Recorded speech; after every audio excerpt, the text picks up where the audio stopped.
Alright guys, I got a banger for you today. We're going to be talking about 6 things you need to know before you scale your store.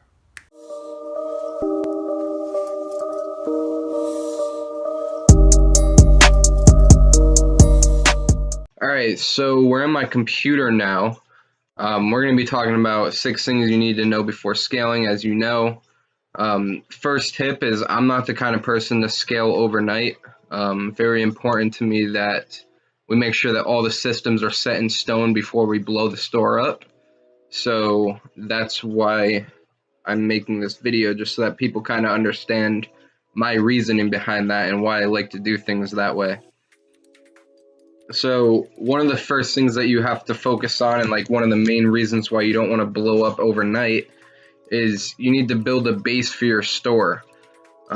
There's a few different bullet points, you can read them on the screen, but essentially this is like the foundation of your company. This is what is going to hold you guys afloat.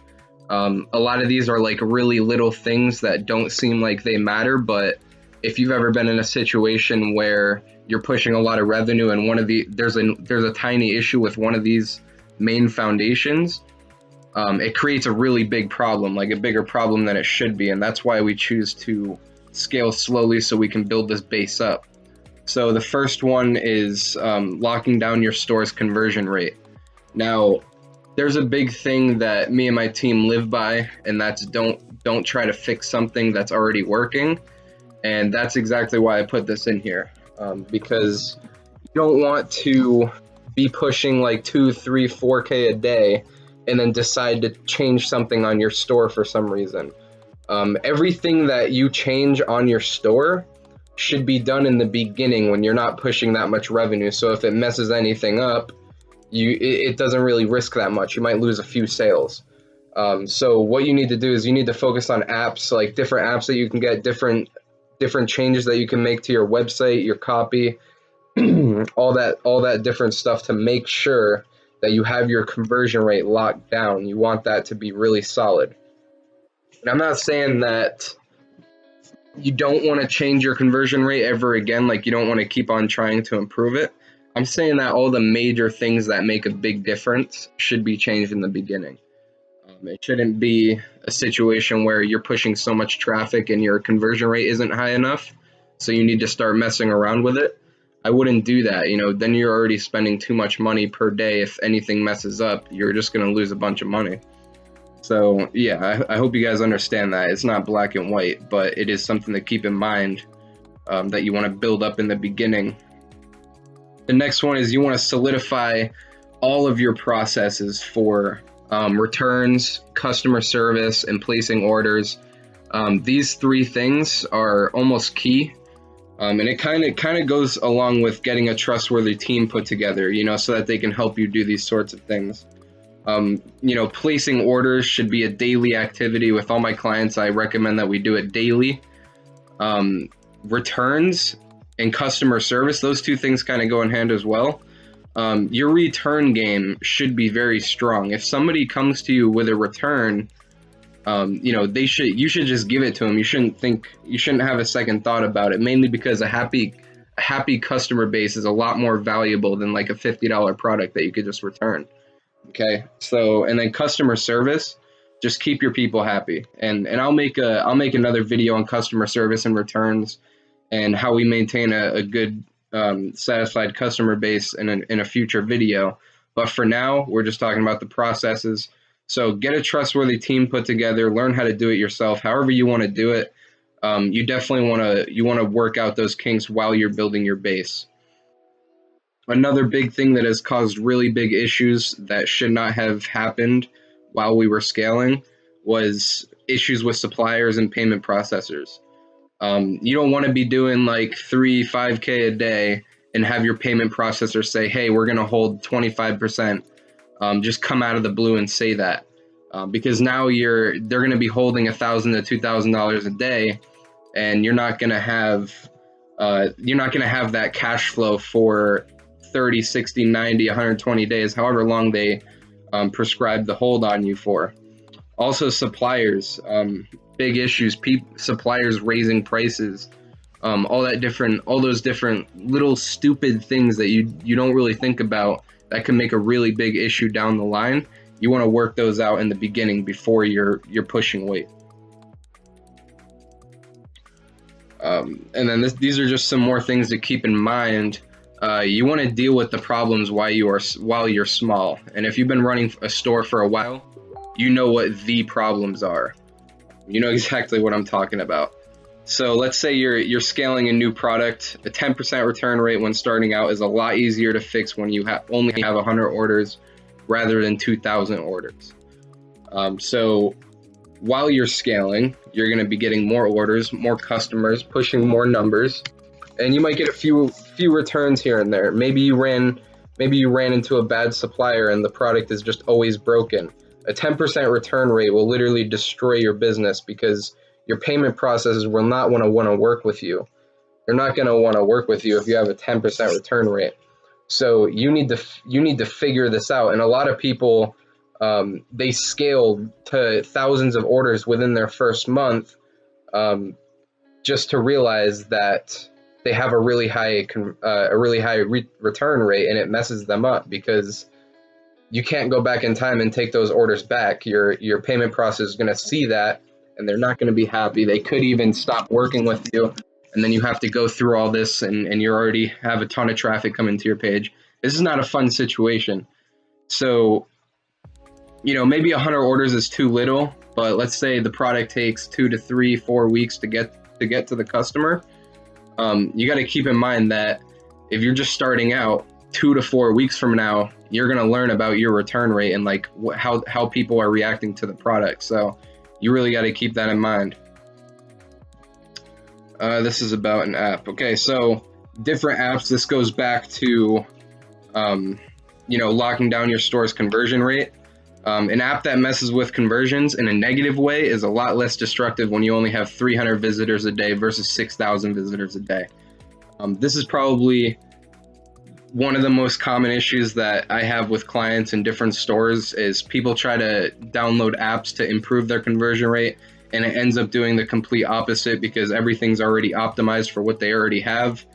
It's pretty complicated, but essentially just deal with it in the beginning. Get all the apps you need, lock down your conversion rate, get all this stuff figured out before you scale to 6,000 visits per day. There's no magic number, but you know what I'm saying. Like before you get to a point where it could really, really affect you.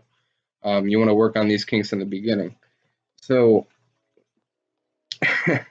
true story here. You don't want to be the idiot who loses $20,000 over a stupid shipping issue. Yeah. Customs holding your products, not fun, but it could happen. Just little things like that should not, they should already been dealt with, but they didn't have the time to be dealt with because people scale so quickly. So yeah, true story. Somebody lost 20 grand. Customs held all their customers' products. They had to reship them out, refund a bunch of the customers because they were pissed off. Just don't be this guy. Like, wait for a couple of your orders to deliver at least before you go crazy with ad spend and everything. Because, losing like a few hundred or even $1,000 due to like a shipping issue is not that big of a deal if you do it in the beginning. But losing 20 grand is just stupid. You really don't need to. You don't need to do that. You don't need to put yourself in that situation. So this is a good point. Consistent jogging is better than sprinting as fast as you can every once in a while. So I didn't understand that as I read that. Let me explain. So the way that our bodies work, you have to catch breaths unless you're an Olympic runner. So what I'm saying is consistent jogging, which is a little bit slower, but it's consistent because you can hold a jog for a lot longer than a sprint, is a lot better than sprinting as fast as you can every once in a while. So you're better off just jogging. You're better off being the guy who's just jogging the whole time than being the guy who's sprinting and then walking, trying to catch his breath, and then sprinting again, then walking, trying to catch his breath. Trust me, you want the consistent jogging. You want that the level of like slow and steady growth that's going to get you to the end. Because at the end of the day, these two people, unless they're just ridiculously fast at sprinting, Usually they'll reach there at the same time. And this guy is going to be a hell of a lot more comfortable, and he's going to have to go through a lot less headaches to get there. This is just something that I noticed growing multiple six-figure stores, seeing other people grow multiple six-figure stores, whether they did well or not. Stores who blow up their first month or two rarely hold their revenue and profits, mainly because they don't have the systems to take complete advantage of their growth. Essentially, I'm just talking about, and we're going to go into this in the next slide or two, but like back-end marketing, retargeting, like what are they going to do to get people to come back and buy more? All these back-end systems, they don't have it set in stone yet because they've literally just started out. So they haven't had the time to mess around with emails and mess around with messenger bots and all that. So they end up losing a lot of money. Now, a lot of negativity going on right now about stores who scale really fast. Just want to put this in here. You can scale a store fairly quickly once you know what you're doing. If you have you can build up these things fairly quickly, like within your first month, all these bases that you want to build. But it's definitely not recommended if you just found your first winner and it's a new store and it's kind of your first time doing this, especially if money is an issue for you, because things can go south very quickly. I've seen things go south very quickly, and you don't want to be in that situation. So yeah, this is the slide that I was just talking about. Use your slow and steady growth. Use your consistent jogging to perfect your back-end marketing. This includes retargeting, email sequences, messenger bots, abandoned checkouts, upsells, downsells, cross-selling, all these different things that you need to do in order to take full advantage of the traffic that you're selling. You need to use the time as you're starting to scale to start experimenting with these tools. Email sequences, unless you hire somebody who already knows what they're doing in your niche, it's going to take you're going to have to build a few different emails before you find one that works the best. You don't just put it up once and then cross your fingers and hope it works. You have to split test different emails, and it takes a little bit of time to build that up. So you definitely want to do that as you're growing, like as your chart's going up. You want to be messing around with emails. Same thing with retargeting, messenger bots. So this is just another thing that you can read. Most people do not do this, and it costs them tens of thousands of dollars while scaling to be lost. Potentially hundreds of thousands. I don't know the exact number, obviously, because it's lost. But yeah, I mean, another good reason why you don't want to scale too fast, because you need your back end on point, and you can always set up your back end before you go out and try to find the winner. But that's obviously not recommended, because then you're just like, you're doing work that doesn't have a direct return. So best way to do it is find your winner first, and then start messing around with these different things as you're consistently jogging, as you're scaling slow and steady. That's how I usually do it. Another thing is, like, don't be scared to grow slow and steady. A lot of my successful stores have taken 1 to 2 months to build up, and the reason is because it's literally consistent jogging. We're not sprinting and just crossing our fingers that it works. We're doing what it takes to figure out what's going to work, and then we're scaling it up slowly so that we have a consistent flow of income coming for us. Like, we're not just trying to get rich overnight. We're trying to build a company. We're trying to build a customer base. We're trying to have our back-end marketing on point, and doing this allows us to have all those systems put in place before we get to a place where we're going to lose a lot of money if we don't have that stuff in place. So yeah, this just creates domination. There's a good little quote here. While we're blowing up because we waited a month or two to set everything up correctly, the competitors die out because they didn't wait. They just blew up in the beginning, and they don't get the back end marketing on point, and they don't know how to squeeze the most out of their out of their customers. We do, so we're able to pay more for a customer, so we just wipe them out of the water. Patience is key.